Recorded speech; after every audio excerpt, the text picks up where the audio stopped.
नमस्कार। बीटीसी चतुर्थ सेमेस्टर के गणित वीडियो में आपका स्वागत है।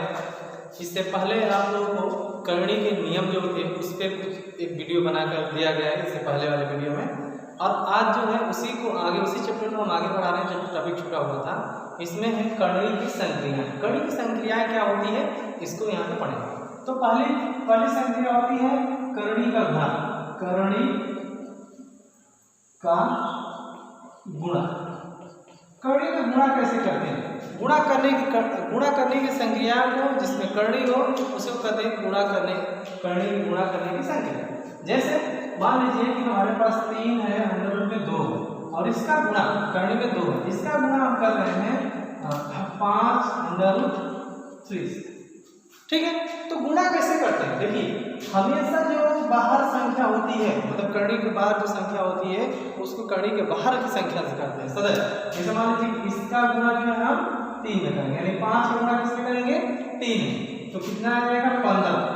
ठीक है, अब यहाँ पे आएंगे तो करणी में 2 का गुणा करणी में 3 से करेंगे। ठीक है ना, तो करणी का 2 का गुणा करणी में 3 से करेंगे तो कितना आ जाएगा? करणी में 6। ये संक्रिया आपको बताया गया है, जो नियम है नियम नंबर 3 के तहत इसका गुणा करेंगे तो करणी में 6। इसी तरह मान लीजिए कि आपके पास 3 करणी में 5 दिया हुआ है और गुणा करना है करणी में 10 से। करणी में 10 तो क्या कर गया? यहाँ जहां कुछ नहीं होता है वहां गुणनफल क्या होता है? 1 होता है। यहाँ कुछ नहीं होता है वहां क्या गुणनफल होता है? 1 होता है, मतलब उसका कोएफिशिएंट कहते हैं। तो यहाँ पे 1 है तो 1 का गुणा किससे करेंगे? 3 में करेंगे तो कितना हो जाएगा? 3 हो जाएगा। और फिर करणी में 5 से गुणा करणी में 10 में करेंगे तो कितना आ जाएगा? करणी में 10 में करेंगे तो 50 में। ठीक है, आगे इसको प्रोसीड करते हैं 3, और इसको क्या लिख सकते हैं? 5 गुणे 5 गुणे 2 लिख सकते हैं। यहाँ से क्या आ जाएगा? वेनिस्ट हो जाएगा, करणी से बाहर आ जाएगा। 3 गुणे 5 गुणे करणी में 2 यानी कि 15 करणी में 2 हो जाएगा। तो ये होता है गुणा करने की संख्या। अब लिखेंगे दूसरा नंबर पे करणी का योग। करणी का योग। करणी का योग कैसे करेंगे? योग करने की संक्रिया को करणी का योग कहते हैं। उसको कैसे करते हैं? तो देखिए जैसे मान लीजिए कि हमको 3 करणी में 5 को जोड़ना हो, 3 करणी में 5 को जोड़ना हो 2 करणी में 5, तो यहां भी यही वर्क करेंगे। क्या करेंगे? ये जो 3 है पहले 3 को जोड़ेंगे 2 के साथ जो करणी के बाहर है, तो 3 और 2 कितना हो जाएगा? 5 हो जाएगा। कितना हो जाएगा? 5 हो जाएगा। और एक करणी में 5 है तो एक करणी में 5 ही रहेगा। एक चीज और इस बात का ध्यान देंगे, इसको थोड़ा सा फिर से करके दिखाते हैं कैसे करेंगे। ये कब ऐसा होगा? जब यहाँ पे समान करणी में होगी संख्या। अगर अंतर रहेगा, अलग अलग रहेगा, यहाँ 5 यहाँ पे 4 तब ऐसा नहीं होगा। करते क्या है कि यहाँ पे करणी में 5 है, यहाँ भी करणी में 5 है, दोनों में करणी में 5 वाइनिस्ट है, तो करणी में 5 आप क्या कीजिए? बाहर कर लीजिए। यहाँ से बाहर चला गया, क्या बचेगा? यहाँ 3 बचेगा, यहाँ प्लस बचेगा, यहाँ 2 बचेगा। करणी में 5 बाहर आ गया है तो 5 और ये कितना हो जाएगा? 5 यानी कि 5 करणी में 5। अब यहाँ देखिए दूसरी चीज, यहाँ देखिए मान लीजिए कि आपको कहा जाए कि 2 करणी में 3 को ऐड करना है 6 करणी में कितना? 2 कुछ इस तरह से। तो इसका क्या है? यहाँ देखिए यहाँ पे कुछ भी कॉमन नहीं हो रहा। कुछ भी जब कॉमन नहीं होगा तो हम क्या करेंगे? इसको इतना ही रख सकते हैं, या एक काम और कर सकते हैं कि इसको 2 कॉमन कर सकते हैं तो यहाँ पे करणी में 3 हो जाएगा, और यहाँ पे क्या हो जाएगा? 2 कॉमन 3 गुना 6 होगा तो 3 करणी में 2 हो जाएगा। यही इसका आंसर होगा। थोड़ा सा और आगे बढ़ाएंगे तो और कर सकते हैं 2, और इसको क्या कर सकते हैं? करणी में 3 तो रहने देंगे, प्लस इस 3 को क्या कर सकते हैं? करणी में 3 गुणे करणी में 3 लिख सकते हैं, और एक करणी में 2 पहले से ही है क्योंकि इसका गुणा करने में 3 के बराबर आ जाएगा। फिर यहाँ देखिए यहाँ भी करणी में 3 है, यहाँ भी दोनों में वेनिस्ट हो गया, यानी कि 2 करणी में 3 यानी कि ये बाहर आ गया, बचे क्या? 1 यहाँ पर, यहाँ 3 गुना 6 इसका योग। तो इस तरह से कर्ण की संख्याओं का हम योग ज्ञान करते हैं। अब जो है घटाना,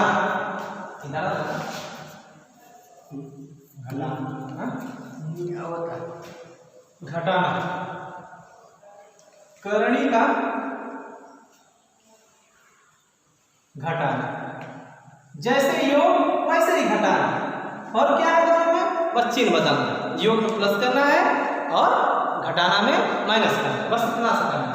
जैसे मान लीजिए कि घटाना की संक्रिया को क्या कहते हैं, कर्ण को योग का घटाना का, कर्ण का घटाना कहते हैं। जैसे मान लीजिए कि 5 कर्ण में 6 दे दिया, कितना दिया, 5 कर्ण में 6 दे दिया, और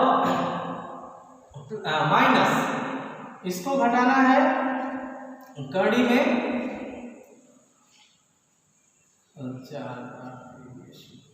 24, कितना से घटाना है, इसको घटाना है।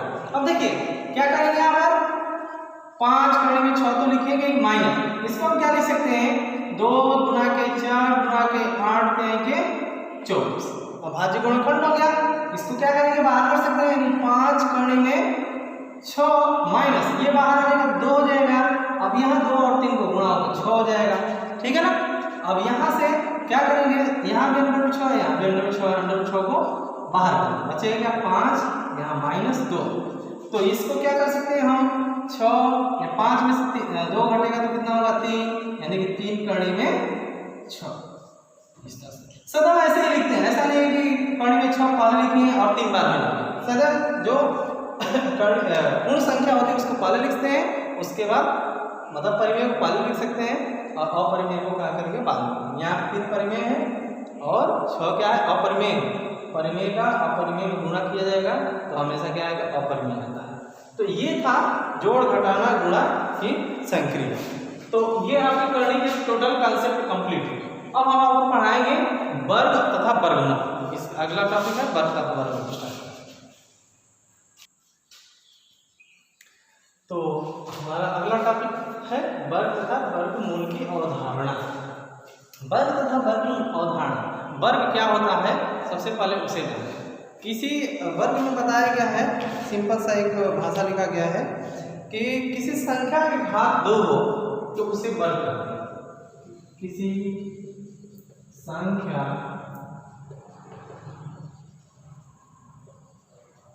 के घात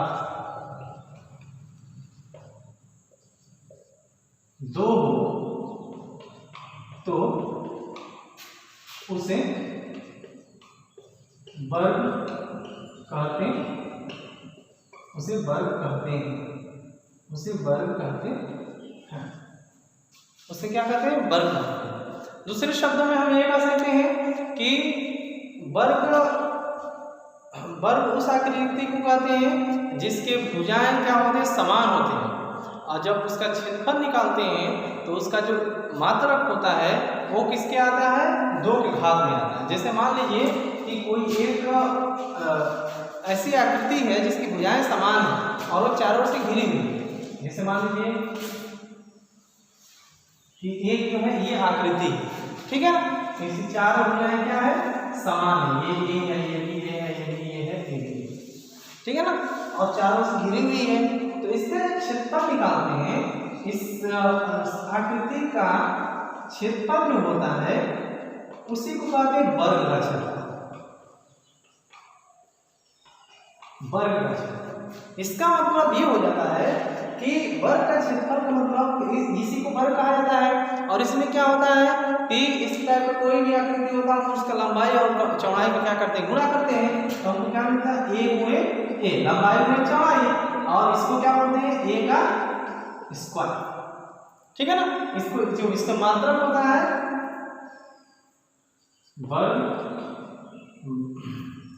वर्ग इकाई, मतलब मान लीजिए सेंटीमीटर में आता है तो सेंटीमीटर का स्क्वायर, मीटर में आता है तो मीटर का स्क्वायर, किलोमीटर का स्क्वायर, ठीक है ना।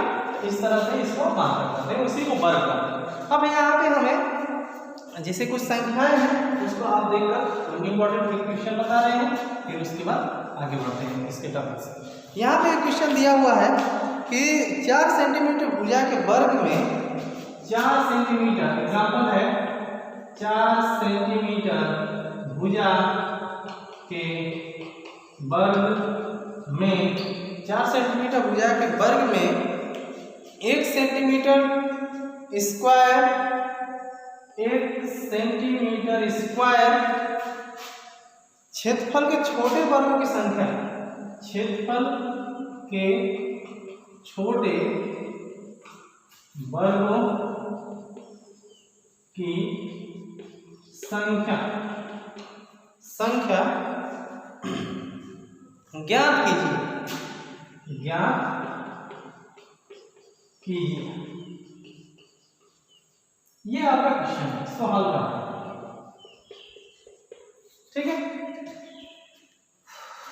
तो कहा जा रहा है कि 4 सेंटीमीटर भुजा के वर्ग 4 सेंटीमीटर भुजा के वर्ग में 1 सेंटीमीटर स्क्वायर क्षेत्रफल के छोटे वर्गों की संख्या ज्ञात करें। मान लीजिए कि ये आपका एक ऐसा वर्ग है जो 4x4 है। ठीक है, इसमें कितना 4 सेंटीमीटर भुजा के वर्ग में 1 सेंटीमीटर क्षेत्रफल के, तो 1 सेंटीमीटर का मतलब 4, इसकी लंबाई चौड़ाई 4 है ना, तो 1 सेंटीमीटर लेंगे तो 4 भाग होंगे, ऑब्वियस है। तो यहाँ पे क्या हो जाएगा 1 बार क्या हो जाएगा, तो इसकी लंबाई में ये जो है सीधा ही बनाना है 2 3 4। इसी तरह यहाँ से बनाएंगे 1 2 3 और 4। ये हो गया 4x4 का एक वर्ग। तो अब बताइए कि यहाँ से यहाँ तक की जो लंबाई है वो 4 सेंटीमीटर सबकी, तो इसमें से एक की कितनी होगी, ये भी 4 ही है, तो इसमें से एक की कितनी होगी, 1 होगी। ठीक है ना, कितनी होगी, 1 होगी, और ये भी कितनी होगी, 1 होगी। ठीक है, अब आप काउंट कर सकते हैं वैसे भी, कितना हो जाएगा 1 2 3 4 5 6 7 8 9 10 11 12 13 14 15 16, कितने होंगे 16 वर्ग बनेंगे। 1 सेंटीमीटर भुजा वर्ग के कितने वर्ग बनेंगे, 16 वर्ग। कितने बन जाएंगे, 16। तो लिखेंगे कि वर्गों की संख्या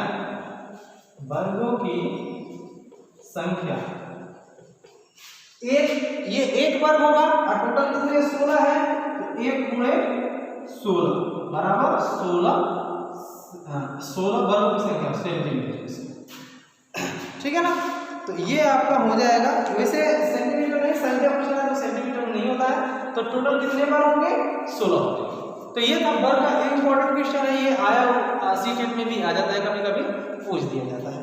अगला जो है क्वेश्चन दिया हुआ है जो कि 2018 में आपके एग्जाम में पूछा हुआ है, एकेडमिक एग्जाम में।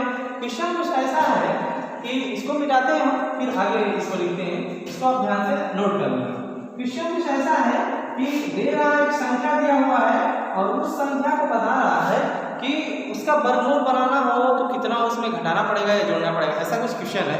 देखते हैं, देखिए क्या कह रहा है, वो छोटे से छोटी छोटी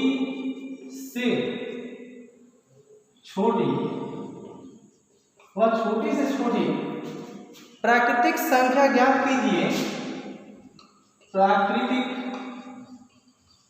संख्या ज्ञात करें, वह छोटी छोटी प्राकृतिक संख्या ज्ञात करें जिसे 1,94,451, जिसे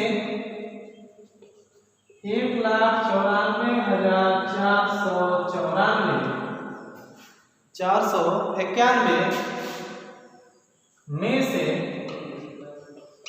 घटाने पर पूर्ण वर्ग बने। ठीक है ना, हमको क्या करना है कि इसको, इस संख्या को इसमें से ऐसी कौन सी संख्या घटा दें जिससे से कि ये पूर्ण वर्ग बन जाए, वो संख्या पूर्ण वर्ग बन जाए, मतलब इसमें से छोटी छोटी संख्या घटा दें। तो सबसे पहले इसका हम वर्गमूल पता करें। ठीक है ना, देखेंगे कंप्लीट वर्गमूल किसका है। तो देखिए कंप्लीट वर्गमूल किसका है, वर्गमूल निकालने का तरीका पहले से ही इस भाग विधि से निकालेंगे। क्या करते हैं, पेयर बनाते हैं। ठीक है ना, क्या ले लेंगे, यहाँ 4 ले लेंगे, 4 ले लेंगे 16 हो जाएगा, तो 16 यहाँ रखेंगे 4 माइनस करते हैं तो कितना हो जाएगा 3, यहाँ पे कितना हो जाएगा 8, यहाँ पे डबल 44 344 हो जाएगा। अब यहाँ पे ऐसे कौन सी संख्या लेंगे जिसका गुणा करेंगे संख्या जो है 44। हाँ ठीक है, तो यहाँ पे क्या लेंगे, ऐसी कौन सी संख्या मान लीजिए हमें 4 लेंगे, 4 यहाँ पे ले रहे हैं, तो 4 4 16, 4 8 32, 32 से 33, ठीक है ना, कम हो रहा है, माइनस कर देंगे, घटाएंगे तो कितना हो जाएगा 36 4 4 8, यहाँ पे 8 बाकी कट जाएगा। फिर क्या करेंगे 91 यहाँ पे ले लेंगे, 91 लेंगे, यहाँ पे क्या करेंगे इसको जोड़ेंगे, इसको जोड़ेंगे तो कितना आ जाएगा 8 और 8, यहाँ पे 1 लेंगे, यहाँ भी 1 लेंगे, यहाँ भी 1 लेंगे, तो ये कितना हो जाएगा 881 आ जाएगा। तो यहाँ पे 8, यहाँ पे 1 18, अब दशमलव बढ़ाना पड़ेगा, ठीक है ना, दशमलव बढ़ाएंगे तो हमको क्या मिलेगा, तब जाके ये संख्या डिवाइड होगा कि नहीं होगा इसकी गारंटी नहीं। तो अब देखिए हम क्या करेंगे, पूर्ण कितना आ रहा है 444 आ रहा है, यानी कि 444 का वर्ग करेंगे और जो भी आएगा उसको क्या करेंगे घटा देंगे इसमें से, तो जो संख्या आएगी वही उसमें से मिनिमम होगा। अब 444 का वर्ग करने पर कितना आएगा 441 का वर्ग बराबर आएगा, जो हम कैलकुलेशन करके रखे हैं पहले से ही, वो आएगा 19 44 81, इतना आएगा, ठीक है ना, 19 44 81 आएगा। और ये टोटल आपके पास संख्या कितनी है 19 44 91, तो अभिष्ट संख्या, अभिष्ट छोटी संख्या बराबर कितना हो जाएगा 1,94,491 में से घटा देंगे 1,94,481, कितना आएगा 10। अब ये जो 10 है यही सबसे छोटी संख्या है जिसको इसमें से घटाएंगे तो पूर्ण वर्ग बनेगा। देखिए इस 10 को इसमें से घटाएंगे तो कितना आ जाएगा, इतना आएगा, उस तीसरा वर्ग 481। तो ये था आपका वर्ग से संबंधित महत्वपूर्ण क्वेश्चन जो टेट के, सुपर टेट के और यूपी टेट और आपके एकेडमिक एग्जाम में भी इंपॉर्टेंट क्वेश्चन पूछता है। Thanks for watching.